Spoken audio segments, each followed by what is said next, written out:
Narescue sang otoridad sa Russia ang isa ka lalaki nga nagapalutaw-lutaw sa Sea of Okhotsk. Sa sulod sa 67 ka adlaw o kon kapin duha ka bulan, humalin pa sang bulan sang Agosto samtang sakay sa isa ka magamay nga sakayan.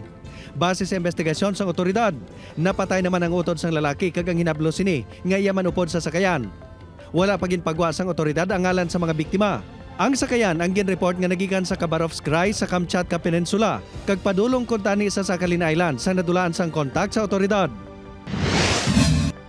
Igapay dalom sa auction sa France ang ginakabig pinakadakong nga skeleton sang dinosaur sa kalibutan. Ginahingad volcano nga isa ka Apatosaurus. Ini ang nagalaba sang 25 metros. 80% sang tulan sini ang original pa kag ginapatihan nagkabuhi 145 milyones ka tuig na ang nakaligad. Ang skeleton ang nadiskobrehan sa Wyoming sa Estados Unidos sang 2018. Ang presyo sini ang una gin-estimate sa 3 to 5 million euros. Apang sa karon, ginalauman nga magalabot ini sa 20 million euros.